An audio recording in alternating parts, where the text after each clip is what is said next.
¡Hey! ¡Hey! ¡Hey! Yo soy Caterine. Yo soy Melissa. Yo soy Cindy. Y yo soy Neni. Y bienvenidos a nuestro canal, El Ornitorrinco Filosófico. El día de hoy vamos a hablar de la filosofía que se desarrolla en la Edad Media. La Edad Media es un periodo comprendido entre el siglo V después de Cristo, con la caída del Imperio Romano de Occidente, y el siglo XV después de Cristo, con el descubrimiento de América. En la filosofía medieval hay que hablar de dos elementos importantes que van a entrar en lucha, que son la fe y la razón, o la filosofía y la religión. Estos elementos van a entrar en una constante disputa. Au. Estas van a ser las parteras de la filosofía medieval, y vamos a ver a aquellos que quieren hacer una síntesis entre la fe y la razón, o a estos autores que van a rechazar la fe o la razón. Bien, ahora vamos a hablar de la patrística. La patrística etimológicamente viene del latín pater, que significa padre, sacerdotes o religiosos. La patrística se basaba en Platón y sus ideas, pero ¿qué buscaba? Buscaba defender la fe desde la razón y así también defender el cristianismo. ¿Pero defenderla de qué? De la religión pagana, de las herejías y así también de la cultura grecorromana. ¿Pero qué propone para contrarrestar esto? La patrística reconoce al hombre como criatura de Dios, por lo tanto, somos capaces de entenderlo a través de su revelación. La patrística podría resultar sospechosa, pues no justificaba la existencia de Dios, sino que lo tomaba como un dogma. Además, hay que aclarar que el máximo representante de la patrística era San Agustín de Hipona. Ahora iremos directamente hacia San Agustín de Hipona.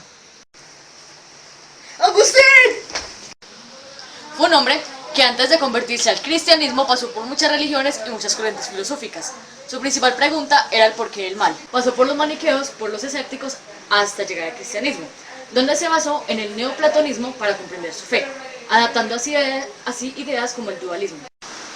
La distinción de un mundo sensible y un mundo inteligible, como el cielo y la tierra, la idea del uno que en este caso es Dios, y la idea del mundo de las ideas que en este caso se hallan contenidas en la mente de Dios.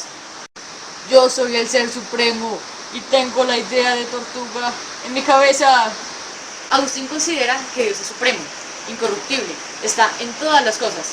Es absolutamente creador de todo, menos del pecado, pues de este es su ordenador. ¿Por qué? Porque Agustín cree que la causa del pecado es el libre albedrío. Es decir, Dios no creó el pecado. Simplemente es algo que nosotros como humanos cometemos cuando tenemos mucha libertad y no sabemos cómo usarla. Soy libre. Agustín considera que para comprender hay que creer primero, que a las ideas solo es posible acceder mediante un tipo de iluminación divina. Y por último, adopta el hecho de Aristóteles de que los seres están compuestos por forma y materia. Ahora hablaremos de San Buenaventura. Fue un santo contemporáneo a Santo Tomás. Al igual que Agustín, considera que la razón debe ayudar a la fe para encontrar su verdadero fin. Distingue el conocimiento humano, al cual él llama iluminación, 4 grados o modos que son. Primero, la luz exterior, que son las artes mecánicas, es decir, todo lo que viene de sentido común o lo que uno aplica en la vida cotidiana. Por ejemplo, poner un bombillo.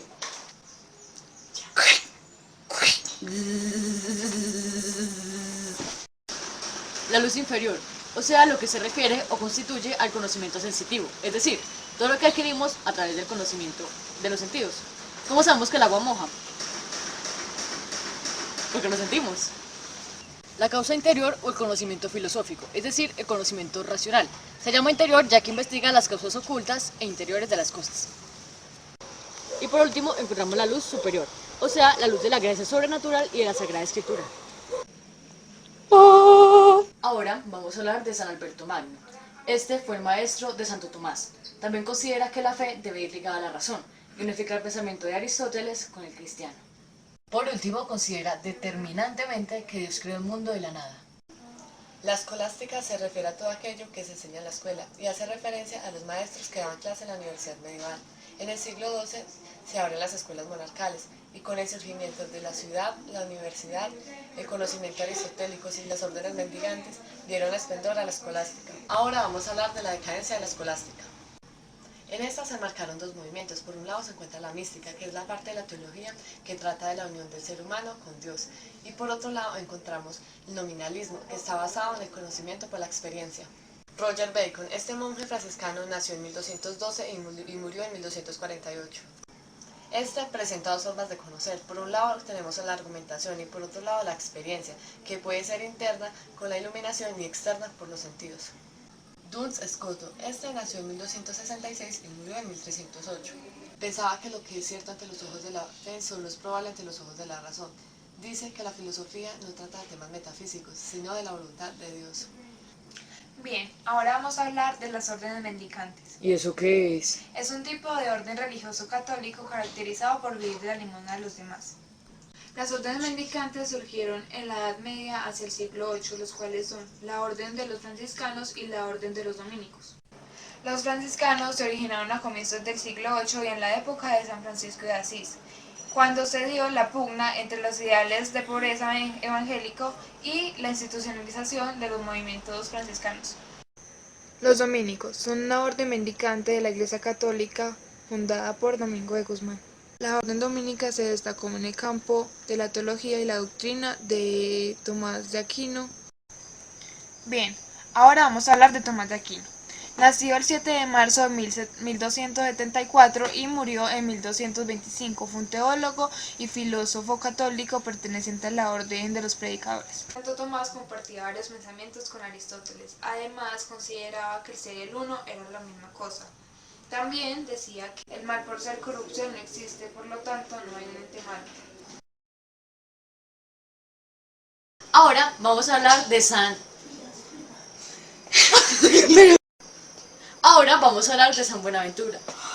¡Bello por todo el mar, mi Buenaventura! ¡Lo dije! 'Cause gears are perfect. Your organs were Esto no es el chiste de gracia. Vamos a hablar de Santo Tomás de Aquino. ¿Quién fue? ¿Quién? Yo corto eso para entender. Y ahora vamos a grabar los bloopers. ¿En serio?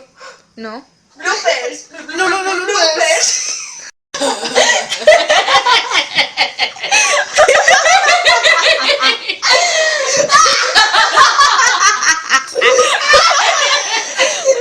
Dale like. Suscríbete y dale like si quieres suscríbete.